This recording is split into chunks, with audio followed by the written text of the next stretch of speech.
So ayun, what's up mga chong? Another day, another day. And we're having English yun.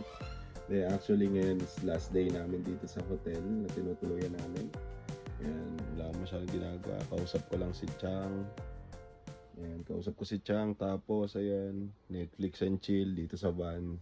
Bakit sa van? Kasi wala lang. Alam mo yun, para may alone time ba.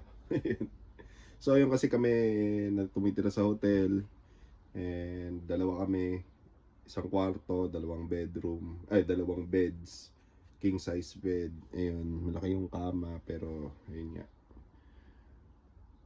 ayun, wala pa kaming bahay as of today kasi yung trabaho namin dito is nasa parang bundok.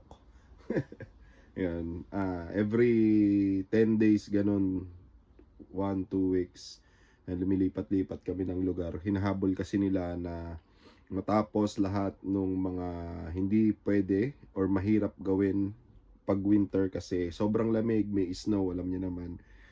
Kaya hanggat summer dito, yan.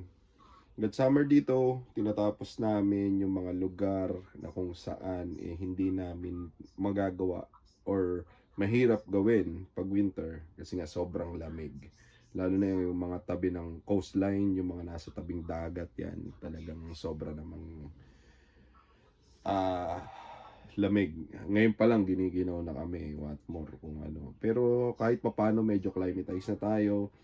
Hindi na tayo giniginaw, malamig, oo, pero hindi kagaya ng unang dating dito na as in talagang nanginginig na 3 patong damit mo. Ngayon, naka-t-shirt na lang tayo, tapos jogging pants. Yun lang naman baon namin. Hindi na ako nagdala ng short kasi tingin nga namin hindi naman magagamit. Kasi nga napakalamig. Siguro pwede pantulog kasi sa kwarto naman is mainit. Ayan, makikita nyo. Ito yung hotel namin. Ayan. Ayan. Na-try ko na nga pala dito yung fish and chips. Grabe, napakasarap pero napakamahal. So, nagre-range siya, nasa 18 pounds siya pag sa restaurant mo kinain. So, tumingin ako sa grocery.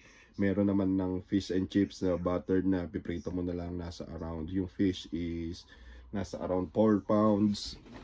Kung kukwentahin nyo sa Pilipinas, nako, napakamahal. Huwag nyo nang kwentahin. Kasi yung 4 na pirasong malalaking isda, nasa kung 4 pounds siya, kung 80, as of now, nasa 81 ngayon per pound. So, sabihin mo ng 80, kung 4 pound, 32, 3,200 ang isang pack yung pagkain. Pero yun nga, wag mong kwentahin pag nandito ka kasi pag kinenta mo, malaki talaga exchange rate. So yun.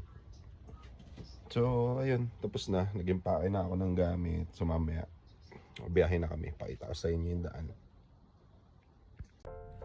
So ayun nga mga chong, so bali babiyahin na nga tayo papunta dun sa bago nating lilipatang hotel. Pero bago nga yun, pupunta muna at dadaan muna ako sa Taco Bell kasi hindi pa ako nanananghalian. Alas 12 na nga pala dyan mga chong. Alam mo naman tayo, nagiging bugnotin tayo pagka hindi tayo nakakain at nagugutom tayo sa biyahe. So ayun nga, dumaan nga tayo sa Taco Bell at para bumili lang tayo ng tanghalian natin. Oo, tama, tanghalian nga natin. At ayun na nga, nandito na nga tayo sa Taco Bell. Lalakad muna tayo papasok at nako, napakalupit dito.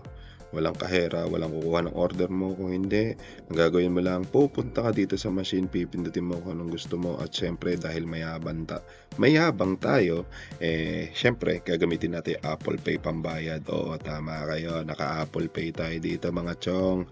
Hindi dito ko uso cash. Pero syempre, may mga establishment pa rin na gumagamit ng cash. Pero kahit mga vending machine dito mga chong, grabe.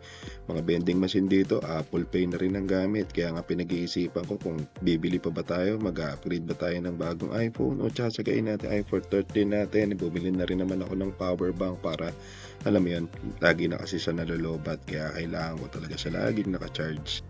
So bali dito nag-order na nga tayo, no? Dumating na yung isa nating Taco Bell na crispy tacos, yung isa naman yung soft tacos, at syempre nung nakita ko medyo maliit, sabi ko baka mabitin ako, umorder pa nga na tayo dito ng isang burrito. At ayan, nag-iintay na tayo na ilabas yung ating mga orders para happy kid, happy baby na tayo. At ayun nga mga chong, nakakuha na natin ang order natin na Taco Bell. Ayan, masaya na tayo kasi mabubusog na tayo. Gutom na ako niyan mga chong. Kaya ayan, papunta tayo sa van at doon ko na lang siya kakainin. At habang nasa biyahe, unti-unti ko siyang kakainin. Kung alam niyo lang mga chong kung gaano kasarap to. Ito na lang yung nagiging reward natin para sa sarili natin. Alam niyo yung pagkain, yung homesick, lahat yan. Ito, nagiging bunga. Ito yung kapalit ng ating paghihirap. Yung makakain tayo ng masarap. At ito nga mga chong, inuna na nga natin itong crispy na taco. Napakasarap. Tapos lalagyan mo itong mild sauce nila. Ito yung pinaka parang taco sauce. Ito yung mild kasi yung isa sobrang init. Sobra akong pagpapawisan dahil sobrang anghang pero napakasarap. Trip ko rin sila parehas. So yun, pagkatapos nga yan, kakainin naman natin itong soft taco shell ng Taco Bell. Isa pa to sa gusto ko rito. Mura nga lang to, anak ko po. Sabi ko sa inyo, araw-araw ko dadaan ng Taco Bell para kumain ng isa nito. At syempre, hindi ko na patatagalin pa. Kakainin ko na rin yung burrito hanggat mainit to. Mas masarap to kasi pag lumamig, wala na yung melted cheese, titigas uli. So ayun, kaya nagmamadali ako para kainin to habang nasa biyahe kami.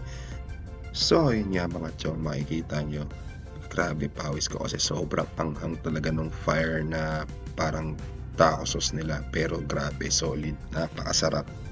So ayun nga, pagkatapos natin kumain, syempre nasa biyahe pa rin tayo, medyo malayo yung pupuntahan namin. Isipin mo, tumatakbo kami ng 70 miles per hour, pero grabe, 2 oras mahigit yung magiging biyahe namin. Pero sulit lang kasi kita nyo naman yung view, napakaganda ng view. Sobrang sulit. Nagtataka nga ako bakit hindi ako dito pinanganak, pero yun nga, lahat naman may dahilan.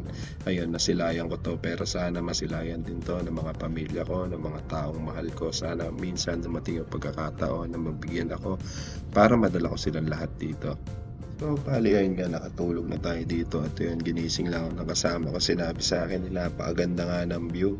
Ayan, at medyo malapit na rin kami dun sa aming tutuluyan. Ayan, nakikita nyo, coastline nga pala, malapit kami sa dagat. Yun yung sinasabi ko sa inyo nung una.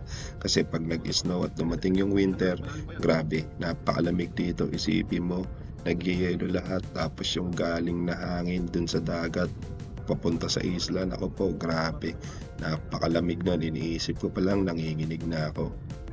At ayun nga mga chong, nakarating na rin kami doon sa Peterhead, isa tong town, parang town center to. Ayun, dito kami tutuloy ngayon for another 10 days dahil dito nga malapit yung aming pagtatrabuhan. Hanapin namin yung hotel namin. Grabe, napakaganda ng lugar, lumang building. Isipin nyo, talagang pinipreserve nila lahat ng mga establishmento dito. At ayun, napakaganda talaga mga chong. At ayun nga mga chong, sabi nga nila dito, dahil nasa tabing dagat kami, marami kami mabibiling mga sariwang isda na pwede namin lutuin. At ayun, nahanapin nga namin to pagka siguro nagkaroon kami ng oras bukas, linggo naman bukas, makakapaglakad-lakad ako at makakagawa tayo ng video para mapakita ko sa inyo kung ano yung meron sa paligid dito. Pero sa ngayon, ito lang muna. So yun mga chong, ito nga pala yung kwarto na tutuluyan namin. Sa nakikita nyo, maliit lang to pero mas okay dito kasi meron kaming sariling rep, meron ditong shared laundry, meron ditong shared kitchen. So ayun, makakapagluto kami, mas makakatipid kami kahit papano. Tsaka ayun nga, yun nga lang, walang dryer, magpapatuyo tayo ng damit, may sampayan naman sa loob ng kwarto. So ayun, bali, ito nga nasa dulo yung kwarto namin. Kailangan namin bumaba sa baba kasi nandun yung shared kitchen, nandun yung shared washing. Tapos ayun, pero yung rep, solo namin doon sa taas ng kwarto. Meron nga palang parang living room din dito, tapos may dining kompleto. Pero lahat yun shared, pati CR nga pala dito, shared na rin yung CR. So ayun mga chong, para sa akin mas okay na to kaysa sa dati namin tinitiran kasi doon malaki nga yung kwarto namin, wala naman kaming ref, wala naman kaming laundry. So lahat ng yon, lahat ng mga basic needs mo ay lahat gastos mo. Punta ka vending machine, maglalaba ka, ganon. So napakahirap, di ka rin makapag-stock ng pagkain. So ayun nga mga chong, dito na tayo sa bago namin tutuluyan. Ayan, 2 bed, 1 bedroom, pero mas okay to kaysa dun sa dati. So yung dati wala kaming lutuan, wala kaming ref, wala kaming washing, lahat, as in talaga lahat, gastos mo. Pero dito may shared kitchen, shared washroom, shared laundry, kaya kahit pa paano medyo makakatipid kami. Yan, nakapaglaban rin ako. Ayan, hindi na ako nagpalaba dun sa laundrette kasi mas makakatipid dito. Yun nga, walang dryer. So ayan, nakasampay siya since may heater naman dyan. Ayan. Okay lang din. So yung mga chong, hanggang dito na lang. Nandito tayo ngayon sa Peterhead sa United Kingdom. Bukas try ko mag-ikot-ikot para ma-videoan ko rin yung lugar, makita nyo. At yun, may upload tayo. So yun, peace out mga chong. Tulog na ako. I think it's around 9 PM na ngayon. Kaya yun, pagod na. Peace out. Hanggang sa susunod mga chong.